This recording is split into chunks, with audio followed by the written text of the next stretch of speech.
Bonjour et bienvenue sur Verizon TV, bon retour dans ma grande librairie.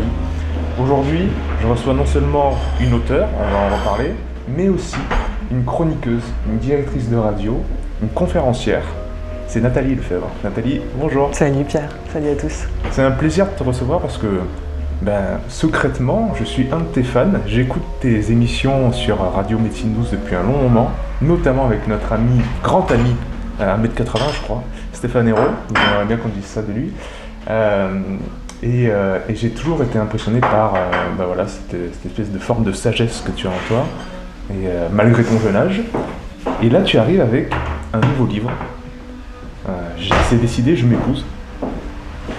Alors, comment on fait pour s'épouser dans une société où actuellement on fait... Voilà, on est tous les deux la trentaine, je pense. Il y a beaucoup de pression sur les jeunes pour être en couple, se marier rapidement, avoir des enfants.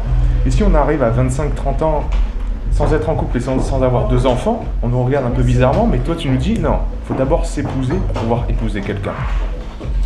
À ta question, comment on fait pour s'épouser, en fait déjà, le chemin c'est d'apprendre à se connaître, c'est de se rencontrer. Ouais. Moi ce que je dis souvent aux gens, et c'est pour ça que j'ai employé cette métaphore, c'est que, en fait déjà pour revenir aux prémices, c'est à travers mes émissions radio, à travers mon parcours personnel, j'ai compris qu'il y avait une clé possible à mon épanouissement. Et quand je dis une clé, pour moi c'est l'ultime clé pour chacun d'entre nous pour être bien dans cette vie et pour du coup être acteur de cette vie-là aussi, parce qu'on peut se sentir victime pendant très longtemps, penser que c'est de la faute de l'extérieur, de la faute des autres, qu'on n'arrive pas à être heureux, jusqu'au moment où on comprend que ça, c'est une responsabilité personnelle. Et j'ai compris à travers toutes ces interviews sur Radio Médecine Douce que l'autre n'était que mon miroir, et que si je prenais en charge ma relation personnelle et que je changeais la dynamique que j'entretenais avec moi, j'étais capable de changer la dynamique que je pouvais influer avec les autres et mes attractions extérieures. Et finalement, je me suis dit, ok, chiche, je vais tenter le coup. Alors sur cette question de il faut apprendre à s'aimer, moi, tous les gens qui étaient porteurs de ce message, finalement, je trouvais ça très abstrait. Comment on fait pour s'aimer? Comme tu le dis, on est dans une société où on cherche toujours à l'extérieur de nous les sources de notre bonheur. Donc, en fait, il n'y a pas de marche à suivre. Et puis, moi, je pense que le chemin d'évolution, c'est un chemin personnel, intime, individuel. Il n'y a pas vraiment de recette miracle qu'on pourrait appliquer à chacun d'entre nous en disant c'est ça le chemin qui vous mènera à être heureux. Par contre, il y a des compréhensions qu'on peut se partager les uns les autres. Et du coup, j'ai employé cette métaphore parce que moi, c'est ce qui m'a parlé. Ça a été d'imaginer en fait une vraie rencontre amoureuse comme je l'envisageais à l'extérieur avec les hommes qui partageaient ma vie. Voilà, de me dire, ok, en fait, je vais franchir les mêmes étapes que dans une rencontre avec un autre. Et donc, la première chose quand on rencontre une personne qui suscite notre intérêt, on va pas se dire du jour au lendemain, ça y est, je l'épouse, je l'aime. L'amour, ça prend du temps, ça se base sur aussi une construction. Et donc voilà, et j'ai repris un peu exactement ces étapes qui sont décrites dans le livre, où du coup ça faisait un peu marrer les gens quand je disais il va falloir vous séduire, il va falloir vous draguer, vous organiser des moments galants avec vous-même. Mais voilà, c'est vraiment des notions qui m'ont toujours parlé. C'est des conseils concrets qu'il y a dans ce livre. Et c'est très important ce que tu viens de nous dire, parce que c'est vrai qu'actuellement, les gens ont tendance à passer de moins en moins de temps avec eux-mêmes. C'est vrai que dans la poche, on a tout de suite le QG de la NASA qui nous permet d'aller sur Instagram, Facebook, etc. Et on passe vraiment du temps à l'extérieur, toujours dans la projection, alors que le cheminement intérieur, celui-là, est souvent presque totalement absent du quotidien des gens actuellement. Et surtout, ça crée une forme d'angoisse. Qu'est-ce que je vais faire tout seul avec moi-même? Et passer du temps avec soi-même, c'est pas facile au début. Je pense que donner des clés concrètes, comme tu disais, presque pas à pas, accompagner les gens dans ce cheminement qui, au début, peut faire un petit peu mal, c'est très intéressant. Ouais. C'est pas forcément confortable, comme tu le dis, et puis on passe beaucoup de temps à se fuir, à trouver des moyens de ne jamais être véritablement confronté à soi. Il y a tellement de moyens de nos jours. Ouais, et puis je pense que la solitude, comme tu dis, c'est à la fois un espace nécessaire, mais en même temps, il y a beaucoup de gens qui en ont peur parce que tout d'un coup, on se retrouve face à soi. Et qu'est-ce qu'on trouve en soi si du coup, on n'a pas pris le temps justement d'organiser, d'aménager son espace intérieur, on se retrouve face à un vide. Et moi, c'est ce que j'ai vraiment compris. Et là où j'ai eu envie de me dire, en fait, je vais aménager un petit peu comme notre intérieur en analogie. Là, on est dans un joli café, tout est aménagé, c'est beau. En fait, à l'extérieur de nous, on aménage les choses et quelque part, j'ai un peu aménagé mon intérieur aussi. J'ai appris à aimer y retourner dans cette intériorité. Et ce chemin spirituel que j'ai pu franchir ces dernières années, ça a été finalement ce chemin de connexion à moi et d'apprendre à me connaître, on en parlait, mais de passer du temps où j'étais à l'écoute de moi, de développer des outils comme la méditation qui font aujourd'hui partie de ma vie, mais au contraire aujourd'hui de ne plus être effrayée mais avoir besoin pour mieux retrouver les autres, d'être toujours connectée à moi. En fait, je vois que dans les journées où ça se passe mal, c'est parce que je me suis pas bien connectée à moi. J'ai pas bien mesuré, est-ce que j'avais du temps à donner aux autres, est-ce que j'avais assez d'énergie justement pour donner de l'énergie à l'extérieur. En fait, souvent on s'écoute pas. On pense que c'est normal de faire don de soi aux autres alors qu'on n'a pas fait don de soi avant tout à nous-mêmes. Donc je pense que c'est toujours mesuré, où j'en suis aujourd'hui, quelle est ma jauge d'énergie, de temps, d'amour. C'est pareil quand on passe notre temps à donner notre amour aux autres sans s'en offrir à soi, on finit par se sacrifier. Et combien de... Alors j'entends beaucoup ça chez les femmes, des mamans qui ont tout donné à leurs enfants, je pense aux mères juives un peu, je lui ai tout donné, c'est ingrat, et aujourd'hui, voilà, et finalement qui nous demande de tout donner? En fait on n'est pas obligé de tout donner, on peut donner dans la mesure, mais je pense que la vie c'est un équilibre du donner et du recevoir, et donc il faut véritablement apprendre à se donner à soi, et ce qui est intéressant pour moi c'est que depuis que j'ai appris aussi à me donner à moi, c'est que la vie me donne également. C'est-à-dire que j'ai compris qu'en fait, quand je faisais un pas vers la vie, donc c'est-à-dire la vie aussi en moi, la vie en faisait 10 vers moi. Donc dans tout ce que je peux entreprendre d'un peu fou, parce que je suis un peu une malade des expériences, des challenges, et toutes les fois où je me lance un peu dans le vide, en fait la vie est toujours là pour y répondre, parce que j'ai fait un pas vers moi, parce que j'étais à mes côtés. Et d'être à mes côtés, de toute façon, ça transforme ma vie, et non pas pour le pire, mais vraiment surtout pour le meilleur. C'est beau que tu nous parles finalement d'amour propre en fait. C'est le même pari que j'ai pris sur Vérisme TV en fait, où j'ai essayé d'expliquer à quel point ce qu'on a à l'intérieur de nous, cette machinerie, elle est magnifique. C'est passer par la vulgarisation de la physiologie. Et quand on regarde les processus d'autorégulation, les systèmes hormonaux, systèmes nerveux, etc., on dit en fait je suis magnifique déjà à la base, ça c'est réglé. Parfait, je suis parfait dans un fonctionnement physiologique hallucinant. Exactement, pas besoin de retirer ou d'ajouter quelque chose. Et ça, cette base en fait, cette confiance en soi qu'on devrait avoir à la base, on l'a pas par manque de connaissances finalement. Et finalement se dire que ça va bien se passer, je suis une machine qui est merveilleuse, donc autant aller de l'avant avec sérénité. Et c'est cette sérénité qu'on retrouve chez toi, mais je pense qu'il y a beaucoup de gens qui l'ont pas, et qui ont peur justement du monde qui les entoure, et qui ont peur de ce qui se passe aussi à l'intérieur d'eux. Comment faire chaque jour pour cultiver un petit peu cette sérénité, se dire qu'on est quelqu'un d'extraordinaire, parce qu'on est unique, parce qu'on a chacun parcouru 20 fois l'enfer. Les gens ont très vite tendance à oublier qu'ils ont passé des épreuves incroyables dans leur vie. Et comment faire pour, si tu avais pas un conseil, mais je sais que tu parles de sortir de sa zone de confort, par exemple, ça me touche beaucoup. Les gens qui me suivent le savent. Est-ce que sortir de là, parle-nous de ce fait de vouloir se challenger, comme tu l'as dit.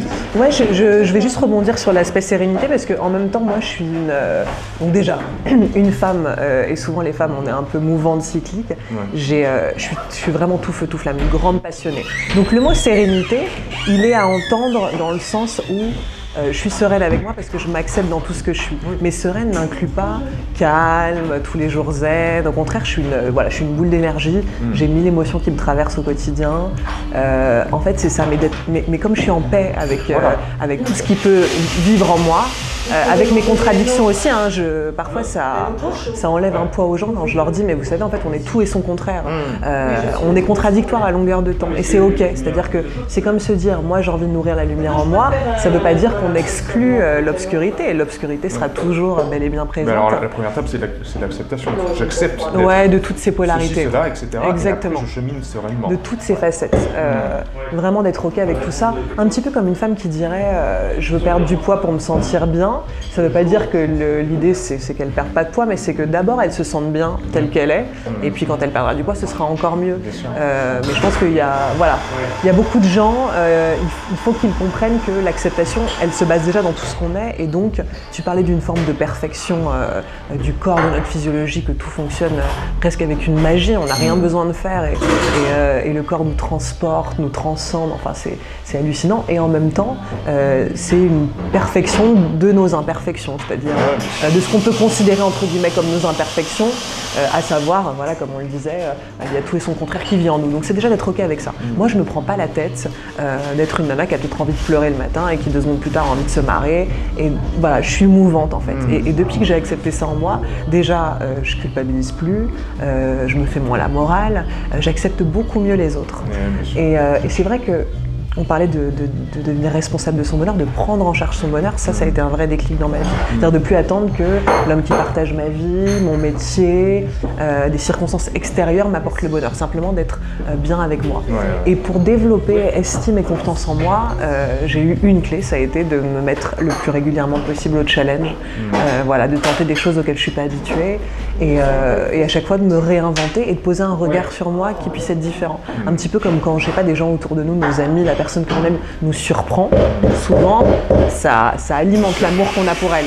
Et bien moi d'apprendre à me surprendre régulièrement, ça n'a fait que accroître l'estime que j'avais pour moi. La confiance, pour moi la confiance en soi, c'est une capacité qu'on a de sentir qu'on peut compter sur la personne que l'on est, qu'on sait se respecter, s'obéir avant tout à soi, quand parfois on a un truc très important de prévu, mais qu'en fait on sent qu'on n'a pas l'énergie, que c'est compliqué.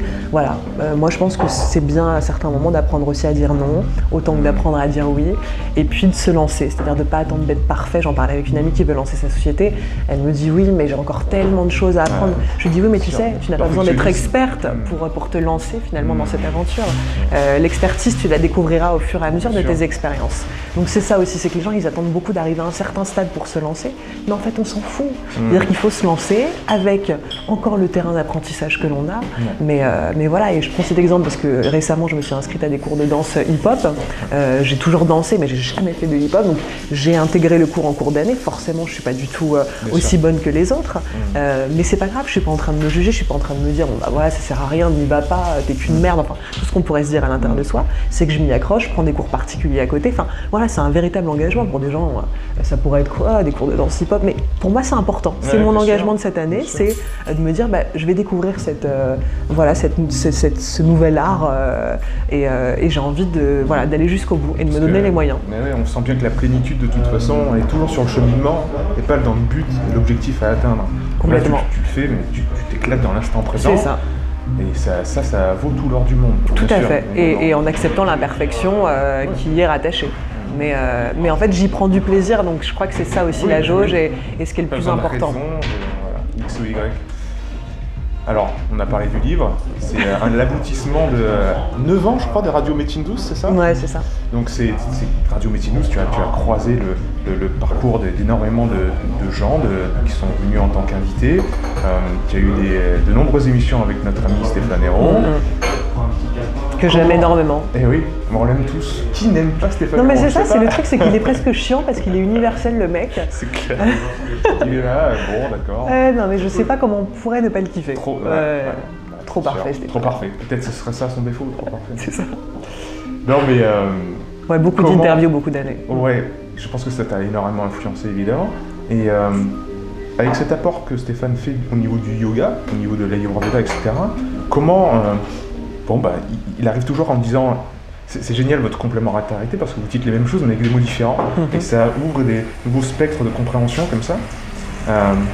Quelle était vraiment l'influence? Comment tu vois ce yoga et cet Ayurveda? Est-ce que ça fait partie de toi? Tu as parlé de la méditation tout à l'heure. Est-ce que tu as des secteurs comme ça qui se rattachent à ton cheminement ou tu vois ça comme quelque chose de lointain qui t'inspire parfois mais pas plus?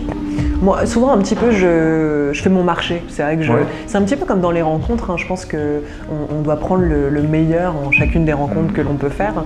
Et dans tout ce que j'ai pu entendre, toutes les techniques que j'ai pu découvrir, elles m'ont pour certaines fasciné plus que d'autres. L'Ayurveda, en fait, ce que j'en ai retiré, c'est vraiment l'approche du corps et du massage notamment. Même si j'ai fait une étude pour connaître mes doshas, pour savoir quelles étaient mes tendances, une alimentation qui serait la plus adaptée. Et en effet, c'est une médecine qui m'a fascinée, qui date de millénaires. Mais ce que j'ai aimé aussi, c'est le vrai rapport au corps et l'importance du massage. Et en fait, j'ai toujours aimé être massée. J'avais toujours senti que c'était important, mais comme nous, en France, on est dans une culture où le rapport au corps, c'est pas forcément toujours simple, et qu'on voit vraiment le massage comme quelque chose de moi, je vais me détendre, je vais au hammam, au spa, et puis alors que par exemple dans des cultures maghrébines, c'est pareil, ça fait vraiment partie de l'hygiène, c'est-à-dire tu vas au hammam, tu te fais nettoyer, tu te fais masser. Et maintenant, je me fais très très régulièrement masser. Voilà, donc je ne sais pas si j'ai retiré ça de l'Ayurveda, mais en tout cas, ça devient vraiment pour mon équilibre. Et même, je pense que pour tous les gens qui ont du mal avec leur corps, qui sont complexés, qui vont s'arrêter à des détails superficiels d'eux-mêmes, faites-vous masser. En fait, ça redonne une sensation globale de nous-mêmes. Et on n'est plus en train de se morceler à dire « Ah, j'aime pas mon nez, j'aime pas ci ». Voilà, des trucs sur lesquels on peut vraiment s'arrêter. Il y a des gens, toute leur vie, ils sont complexés sur un détail de leur physique, alors que finalement on est véritablement un tout. Et donc tu parlais de remercier son corps aussi pour tout ce qu'il est. Bah voilà, je sais que quand je le masse, je suis là, kiffe bien mon petit corps, ce sera un moment pour toi, et ça fait tellement de bien dans la détente, dans retrouver l'équilibre aussi au niveau du système nerveux. Voilà, je sais que ça m'apporte beaucoup de choses. Donc, à travers ça, l'Ayurveda, c'est extraordinaire. Et dans la médecine traditionnelle chinoise, l'acupuncture, ça a été aussi une véritable découverte. J'adore aller chez mon acupuncteur, j'adore me faire piquer. Je trouve que c'est vraiment très très puissant. Physique et puis psychique. Ouais. Bien sûr. C'est hyper puissant de refaire circuler des énergies, pareil, dans une vision qu'on n'a pas du tout nous ici en Occident, de méridiens, de points d'énergie, mais c'est vrai qu'au final, quand on rentre un petit peu dans ces approches, même quand on touche, on peut pratiquer l'automassage, enfin voilà. Et on sent bien qu'il y a des points dans notre corps qui sont plus douloureux que d'autres. Et quand des mecs compétents te disent, bah, en fait, t'as mal ici, ici, ici, mais en fait, c'est relié parce que c'est tout ce système-là et c'est presque d'une logique extrême. Voilà, donc c'est la médecine traditionnelle chinoise, l'Ayurveda, c'est des techniques que j'ai adoré découvrir et je vais chez mon masseur ayurvédique régulièrement. Donc ça, c'est Stéphane, c'est vrai que tout ce qui promeut les respirations, l'importance de respirer, le Sudarshan Kriya, je crois que c'est vraiment la technique qu'il emploie. Enfin voilà, c'est juste passionnant. Et puis si on doit parler de lui, c'est un homme aussi. Et tous les gens que j'ai pu rencontrer, là où ils m'ont touché, pour ceux que je retrouvais régulièrement, c'était l'incarnation de leur message. C'est-à-dire que au-delà de ce qu'ils vont transmettre verbalement, je veux dire, les mecs, ils vibrent ça. Et Stéphane, il vibre une telle sérénité, un tel alignement, une telle bienveillance que voilà, on a envie de lui demander mais comment tu fais, et c'est là où c'est vraiment intéressant. Je pense qu'on doit toujours avoir un échantillon sur soi de ce que l'on vend, entre guillemets, et c'est ça. Et plus les gens, moi, incarnent et vibrent leur message, et plus je suis touchée, plus je suis en cohérence avec eux, c'est une évidence. Ouais, cette passion, les Anglais ils disent to walk the talk, c'est vraiment ok, c'est bien beau ce que tu dis, mais est-ce que tu le fais vraiment dans ta vie? Et c'est vrai que Stéphane, il personnifie vraiment les valeurs qu'il essaye de transmettre, donc ça fait vraiment plaisir, tout comme tu l'es, etc. Je pense que les gens que tu as dû rencontrer depuis 9 ans sont un petit peu là-dedans. Se retrouvent un petit peu là-dedans, ils ont dû vraiment t'inspirer par leur philosophie, tout à fait. par leur vision des choses.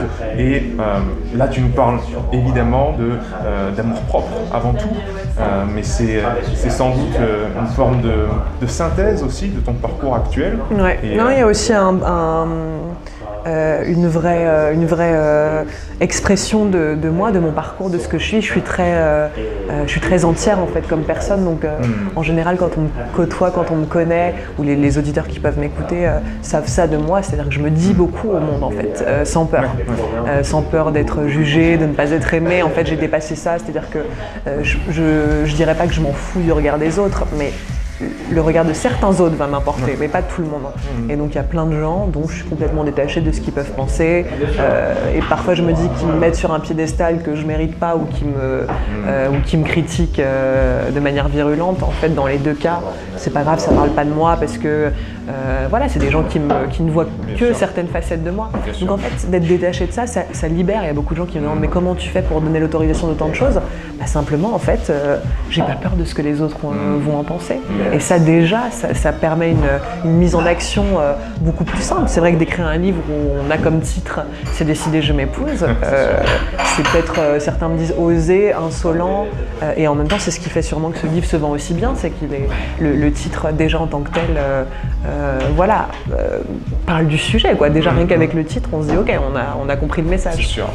Donc voilà, j'aurais toujours une tendance à parler de moi facilement, à garder des choses intimes aussi. C'est important pour moi de garder mon jardin secret. Bien sûr. Mais j'ai une facilité, donc dans le livre j'en parle, ce qui a fait qu'à un moment j'ai aussi sur ma sphère amoureuse, parce que j'ai toujours été une grande amoureuse et je l'explique en début de livre, voilà, je tombais amoureuse aussi jeune, je m'en souvienne, tu vois, j'étais toujours amoureuse, j'avais toujours un garçon en tête, donc l'amour c'était vraiment un domaine important dans ma vie. Et il y avait quelque chose que je voulais réussir, même au-delà du business, de l'argent, etc. C'était réussir mes relations, enfin ma relation amoureuse. Et puis après je me suis rendu compte que l'amour c'était quelque chose qui s'étendait, c'était quelque chose qu'on pouvait vivre avec les gens qui croisaient notre chemin, qu'avec mes auditeurs aussi, c'est une forme d'histoire d'amour. Et aujourd'hui, voilà, c'est presque plutôt un état d'esprit. Et souvent quand je donne des conférences, je commence par une petite méditation où je connecte les gens à leur cœur en leur disant en fait là je vais pas parler de mental à mental, mais on va parler de cœur à cœur aujourd'hui. Et j'ai envie qu'on puisse tous se connecter, même tous les cœurs réunis de cette salle puissent se connecter et voilà, et vraiment les mettre dans cet état d'esprit amoureux, de se connecter à son cœur et de se souvenir la dernière fois qu'on a eu le cœur qui battait, peut-être pour une personne, peut-être pour une chanson, peut-être pour une situation, mais en faire voilà, véritablement un état d'esprit, une philosophie. Et moi j'adore être dans ce sentiment amoureux, tu vois, quand je me réveille, là ce matin je me suis réveillée, j'étais vraiment amoureuse de la vie et je trouve que ça donne une dimension, voilà, romantique ou pas, hein, peu importe si vous avez envie d'être des romantiques, mais ouais, plus vibrante en fait. Ah ouais, et je me pose tout le temps cette question de est-ce que j'ai le cœur qui bat? Et du coup c'est ma jauge aussi pour choisir des projets, pour choisir des collaborations. C'est voilà, me poser avec mon cœur et lui demander ok, qu'est-ce que tu ressens? Est-ce que là tu bats à la chamade? C'est un petit peu un lexique qu'on emploie vraiment dans l'amour, mais moi j'aime l'employer pour toutes les sphères de ma vie. Super. Bon, je pense qu'on est tous conquis. On va tous se procurer C'est décidé, je m'épouse aux éditions Larousse, c'est ça? C'est ça, ouais. Alors, ça a été un beau bébé que tu nous livres maintenant. Mais les prochains, qu'est-ce que c'est? Dans tes projets futurs, là, est-ce que tu en as en tête déjà? Ouais, j'en ai un en tête. Ouais. Comme je ne fais souvent dans l'existence que ce qui me fait vraiment kiffer, comme on vient de l'exprimer, que ce qui fait battre mon cœur, j'ai toujours aimé la scène. En fait, le théâtre a été un outil qui m'a vraiment permis de sortir d'une timidité quand j'étais enfant. Ma mère m'avait inscrite à des cours de théâtre et souvent ça crée un peu une rupture quand les gens, je le disais à l'occasion d'une conférence devant 400 personnes que j'étais une enfant timide et les gens hallucinaient un peu de se dire attends, comment c'est possible de démarrer là et d'arriver là? Et en fait, bien souvent, d'ailleurs, on sait parler de ce qu'on a transformé. Et donc, j'ai toujours aimé la scène. Et puis, la scène, en fait, c'est un espace de révélation. Je pense que pour beaucoup d'entre nous, les gens qui regardent cette vidéo, tentez le coup de vous inscrire, je sais pas, à des cours de théâtre, à des cours de danse. Voilà, c'est libérateur. Et la scène, c'est un espace qui procure tout d'un coup un lâcher-prise, parce qu'on a, pour moi, sur scène, il faut lâcher le mental. Il ne faut plus être, comment dire, entrer sur soi, mais en fait on est là pour l'autre, on est là, c'est comme un don de soi, tout d'un coup il faut lâcher et juste se laisser porter par une énergie. En fait je crois pas qu'il y a un endroit sur terre où je me sente plus vivante que sur scène. Donc j'ai envie de développer ça de plus en plus et donc j'ai monté avec le livre et avec la radio, on avait des spectacles interactifs déjà qu'on organisait ces dernières années. Pour le livre, en fait, j'ai fait une grande soirée en septembre au Café de la Danse qui s'appelait C'est décidé, je m'épouse, le show. Donc avec quelques intervenants qui sont venus parler d'amour de soi et surtout faire expérimenter à travers des outils l'amour de soi. Donc ça, c'était en septembre dernier. J'ai tellement kiffé que je me dis, je veux continuer à faire ça. Et là, peut-être sous la forme d'un one-woman show, tu vois, un seul en scène. Donc voilà, mettre en scène. Comme je l'ai dit tout à l'heure en parlant du hip-hop, j'ai toujours aimé danser, chanter. J'adore chanter. Donc j'ai envie de mêler un peu tous ces outils. En fait, j'ai toujours rêvé de faire de la comédie musicale Ah, sans jamais avoir vraiment le niveau, tu vois, parce que quand je vais voir des comédies musicales, je vois des gonzesses qui sont en grand écart, en hauteur, en train de chanter merveilleusement. En fait, j'ai pas le niveau dans tous ces domaines-là, mais en même temps, j'aime un petit peu toucher à tout ça. Donc j'aimerais prendre en fait un petit peu tout ce que j'aime et en faire un show. Donc j'espère que ça viendra en 2019. Hein. Je me ferai accompagner sûrement par un metteur en scène, par des gens dont c'est le métier, mais j'ai vraiment, en fait, là, il y a ça qui m'appelle. Donc dans ce que je me pose comme question en début d'année, qu'est-ce qui te ferait kiffer cette année, ce serait ça. Ouais. Bon, donc affaire à suivre. On ne peut que te souhaiter le meilleur dans ce projet. Ouais. En tout cas, on sera là pour y assister, pour entendre sur Radio Médecine Douce. Tu vas sûrement en parler de tes nouveaux projets aussi. Donc on te retrouve sur Radio Médecine Douce, on te retrouve radiomédecine.com, le livre un petit peu partout. Sur les réseaux sociaux. Très très présente sur les réseaux sociaux, Instagram et Facebook. Voilà, j'ai pas mal de dates en fait où je donne des conférences, même là je serai à Bordeaux samedi. On est jeudi, c'est ça. Dans 2 jours, je serai à Bordeaux pour une conférence dédicace. Voilà, je me déplace pas mal, tout en respectant aussi le besoin que j'ai d'avoir du temps pour moi. Voilà, je veux une vie professionnelle remplie, mais tout en gardant vraiment des espaces où je me reconnecte à moi, sinon je suis pas congruente avec mon message. C'est dans le partage au quotidien qu'il y a des moments un petit peu. Il faut que je me replie sur moi, il faut que je revienne à moi. C'est important. Voilà, très très important. mais j'adore aussi aller à la rencontre de mes lecteurs, de mes auditeurs. C'est un vrai grand bonheur. Bien sûr. Bon, merci beaucoup pour ce moment. Merci à toi. Merci Pierre. C'est décidé, je m'épouse. Il y a le site aussi, c'est décidéjem'épouse.com. Ah, super. Alors, toutes les informations seront retrouvées. Vous l'avez compris, on finit souvent Vérisme Télé par une phrase qui dit « Une époque, la vérité, elle est déjà en vous ». Là, c'est clair. Avec ce livre-là, la vérité, elle est déjà en nous. Et le bonheur aussi. Ciao, à bientôt. Ciao, merci.